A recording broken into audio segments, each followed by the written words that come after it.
Well, I'm sitting here with Aron Stevens.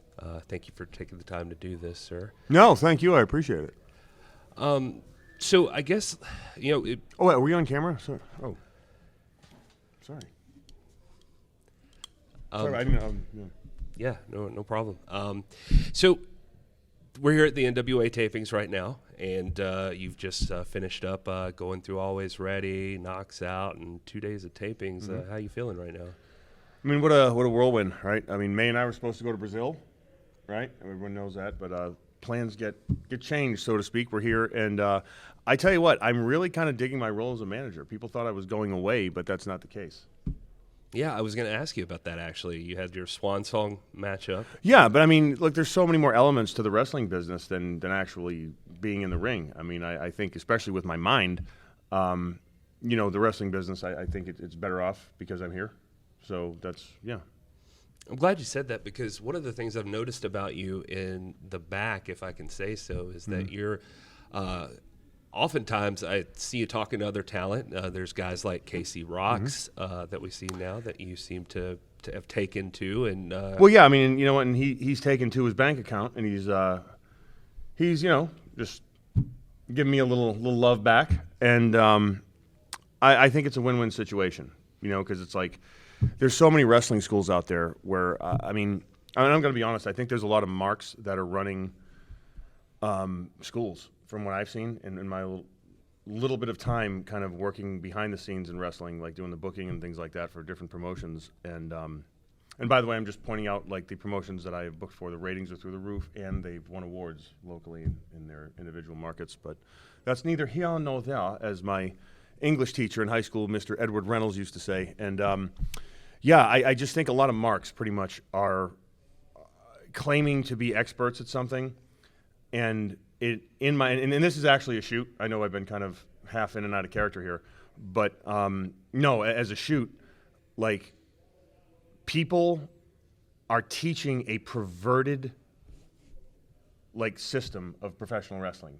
or a perverted version of what pro wrestling is, in my opinion, because, there's in so many positive ways, right? Like, the athleticism is through the roof, and, there are so many talented people. I mean, now you can't debate.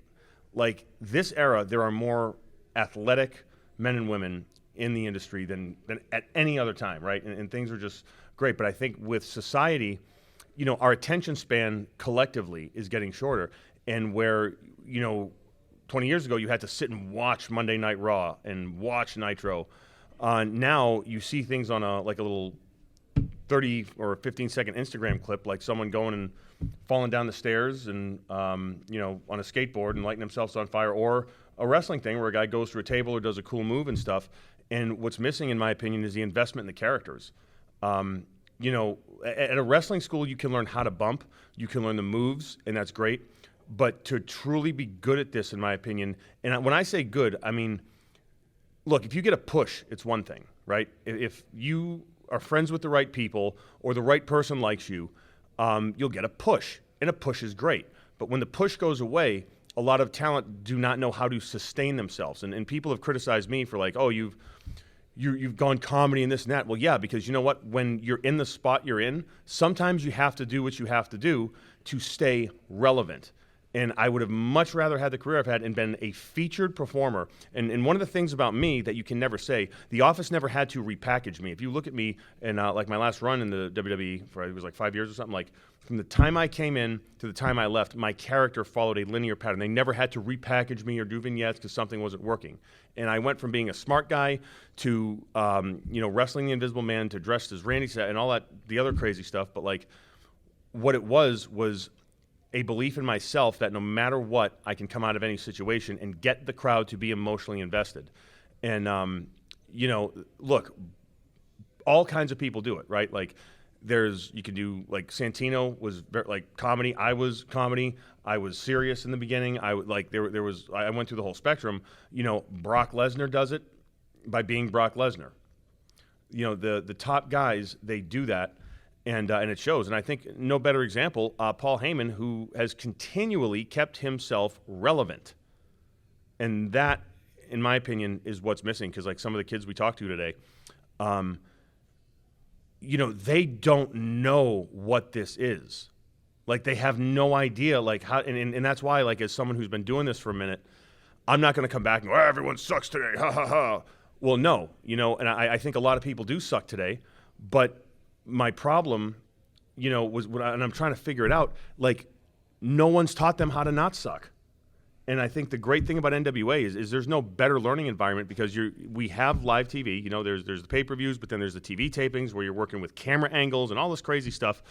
And the finer points of pro wrestling, you will learn here. So like there's been so many people that have had like within a year here, they've, like let's say Jordan Clearwater, perfect example. He went from a boy to a man on NWA TV because he was brought in. He was a kid. He had potential. He was put with the right people, was put in situations, and he got on base every time, and a lot of times he hit home runs with what he was given. And how he's moving up the card now, that is how it should be because that's how you season people, and you get that sweet spot. It's like you've been doing it, you break in, let's say, between 20 and 25 by like 30, 35, or even the late 20s, where you've become really kind of comfortable in your skin. And there's different levels of pro wrestling, right? Like, in my opinion, there's and we've all been in the physical stage where we're trying to learn the moves, and we want our stuff to look good. We want it to look crisp, and that's natural, right? Who wouldn't? No one wants to go out there and stink the joint out. But there comes a point, and a lot of people never get to that point, and this is just, this is the truth, that they are so relaxed in there where they don't care if they are live on pay-per-view, at a house show, a bingo hall, or wherever. If anything goes wrong, from, again, bingo hall to Madison Square Garden, anything goes wrong, they're going to be all right because they know what to do. You don't believe that? If you can't do that, you're not a pro. And that's my opinion. And that was always the standard.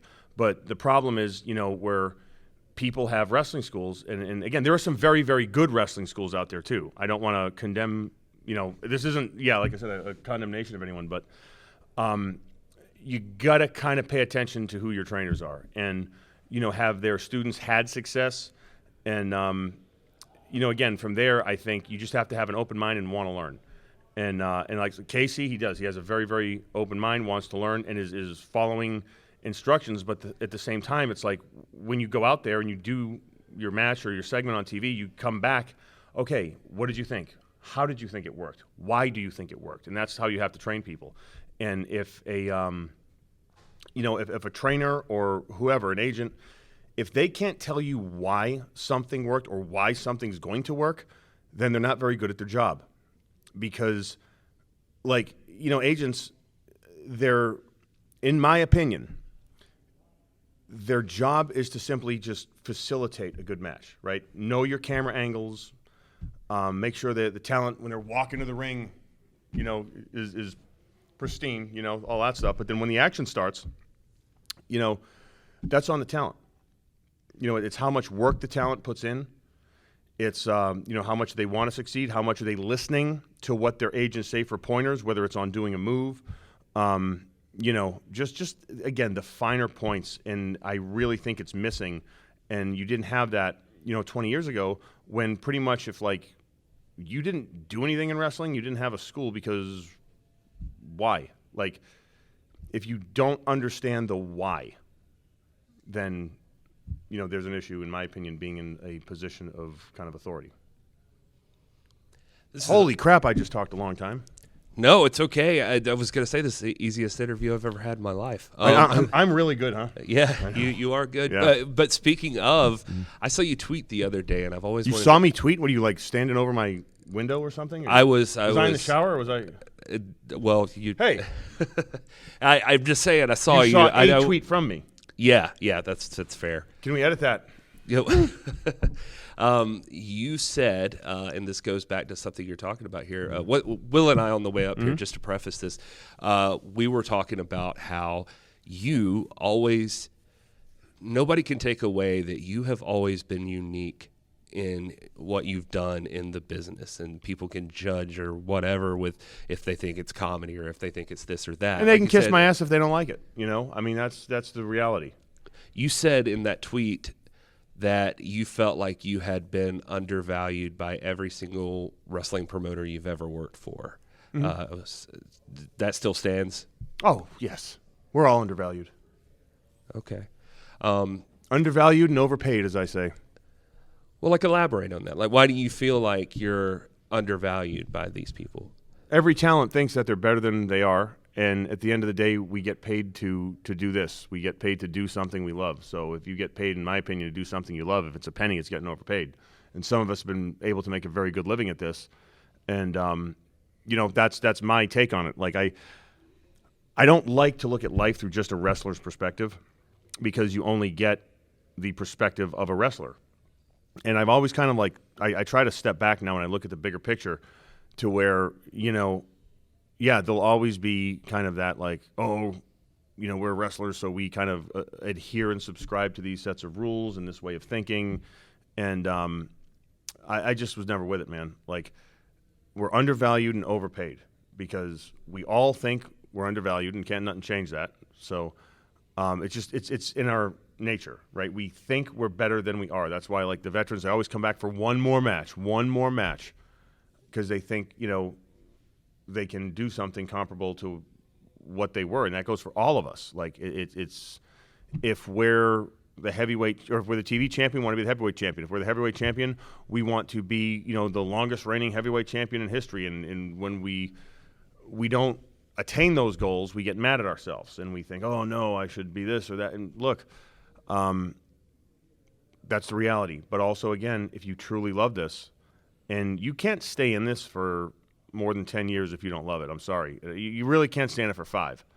And, those of us that have been around for a minute, like, there's no escaping it. Because I actually joke. I say I don't like wrestling. I just do this to hang out with my friends. And it would – no. It's like there's – to go out there and, like, to perform, it's the greatest thing in the world.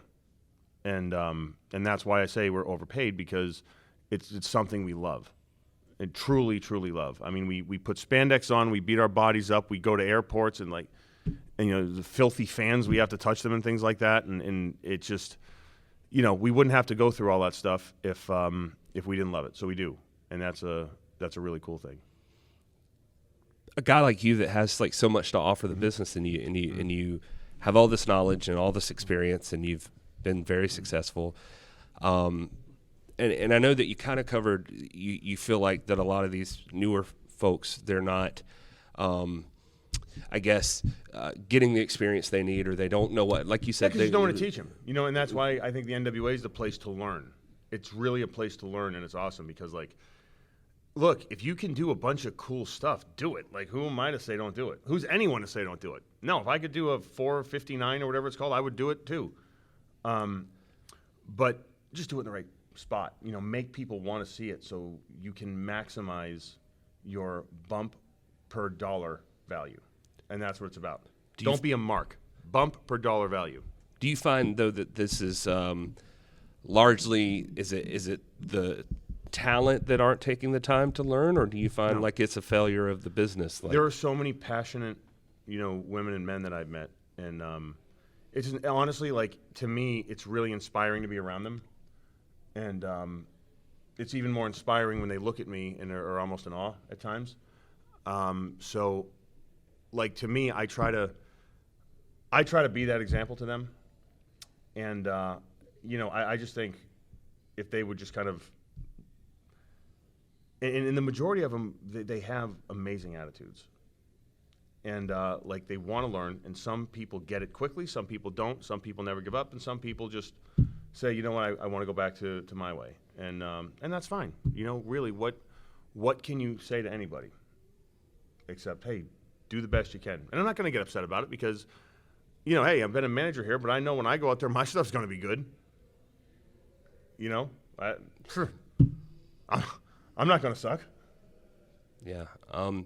What do you think about, I'm just curious, with one of the things I've learned since being able to, and I feel grateful that I'm able to be here and experience as you should, this, as we all should.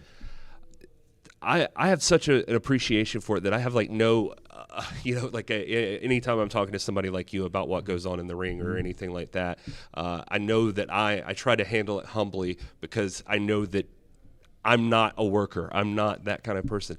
Yet these days, the world is full of people with opinions on this. You spend time on Twitter and you see how that is. I've always just been curious, like, wait, what are your thoughts about, like, there's so many dirt sheets now. There's so many fans with opinions that where this guy should be. I know Jordan Clearwater, for instance, sorry to keep rambling. No, go ahead. But Please. Jordan Clearwater, for instance, is one. You mentioned him.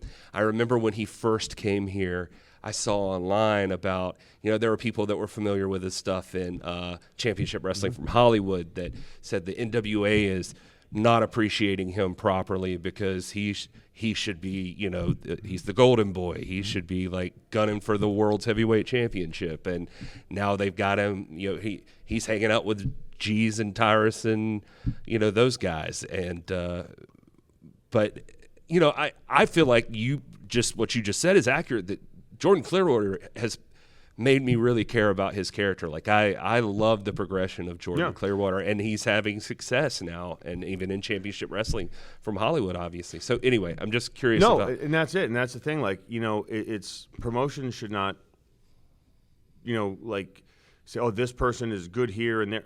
Look, we all do the best we can, right? And we're all trying to come up in the game, as they say.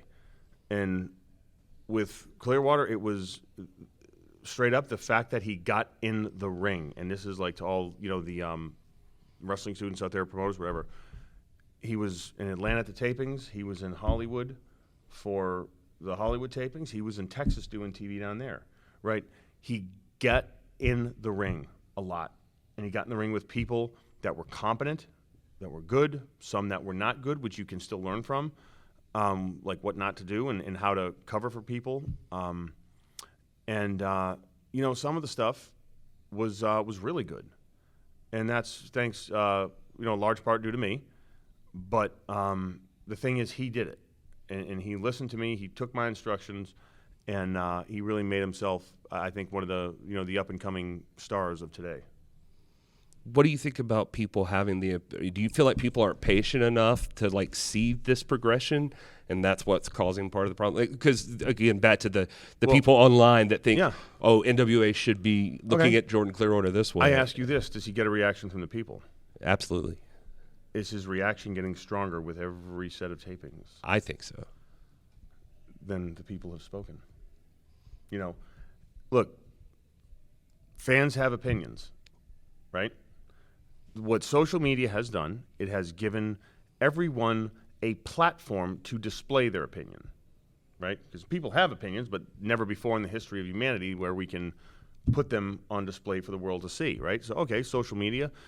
My view on social media, it's not good or bad. It simply is. We can use it for positive things. We can use it for negative things. And I think as humans, we're all predisposed to kind of toe that line, right, at times, and depending on how we're feeling and what kind of a day we're having and what the subject is, et cetera, et cetera. But I also think that, to go back to your point, like a Clearwater, look, everyone is entitled to an opinion. Doesn't mean the opinion's right. That goes for all you marks out there. Yeah, it's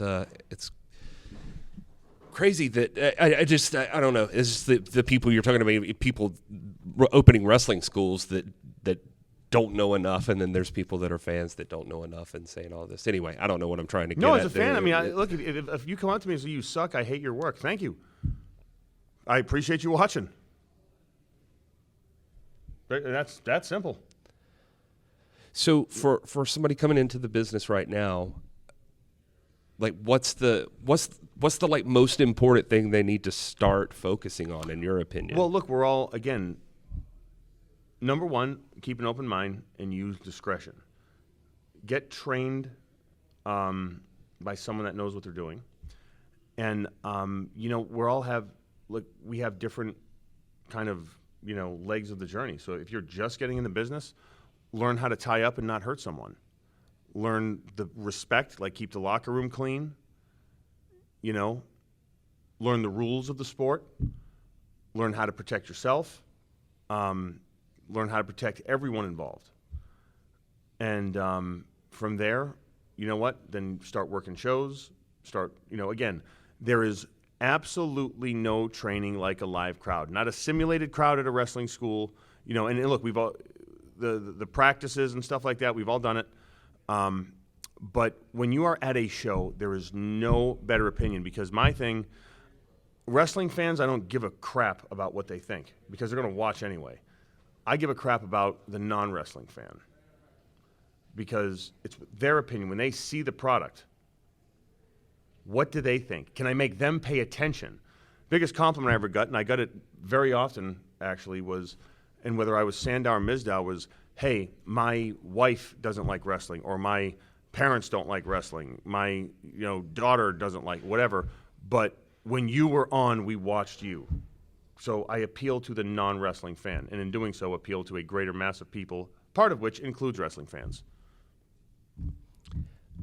In the NWA right now, for you, since you talked about the faster, zippier people and the flying and the talented people, all the things they can do, and you can watch WWE or AEW, all these other promotions that do all these different things. One of the things we hear Billy Corgan talk about when he talks about the NWA, he talks about it being tough, big, bad, all of these things. He believes in that classic style that will never die.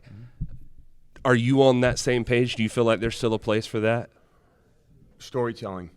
And that is, like, when people think of the classic style, it is storytelling in its best and highest form, in my opinion, in America. Because pro wrestling it's a very American thing. It's part of Americana, if you will. And a dusty reference there, but yes. The short answer is yes, because here's the reality.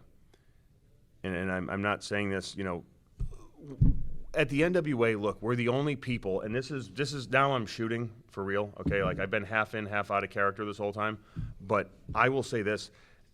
At the NWA, we are the only people that have the courage to present pro wrestling the way it's meant to be presented. And that's just the way it is, because we know who's running the ship, and the person running the ship has really kind of steered it in a direction that gives the talent, freedom, yet presented in a template that is easy to digest, TV friendly, family friendly, and everyone has a good time. And if you want proof, just go to our pay-per-views, and our fan base is growing constantly. But simply put, NWA is the only promotion with the courage to present pro wrestling the way it should be presented. My opinion. And you know what? I think you're going to see some good stuff in the next couple months, couple years. Who knows where we'll be in 5 years? I want to be respectful of your time. I have one other thing. Well, you haven't been. Well, if I can, just one other thing. Then you've had your swan song. You've obviously made your place in a number of different avenues in the pro wrestling business. But to be a part of, it sounds like you're encouraged by what the National Wrestling Alliance is doing and presenting wrestling the way it's meant to be. No doubt. Is that really it for you then in the ring, or are you going to be able to stay away from that? Doesn't matter. I put smile on people's faces. I made them love me. I made them hate me. I'm going to be around, pulling at your heartstrings. But one there's note at a time. But there's got to be a part. In ring, I feel like. Obviously, I'm not a worker, but in ring there's got to be a part of that that's still. I know you think everybody thinks they're better than they are, but are you? Is that it's got to be hard to let go of? Hell no. You think I like getting hit? Well, I don't think anybody likes getting hit. Yeah. But so peace out, no doubt. Don't let the door hit you on the way out. You know what I mean? I ain't trying to hang around here. Shit. Oh no, I'm sorry. We can bleep that out. Maybe I didn't say it loud enough in the mic.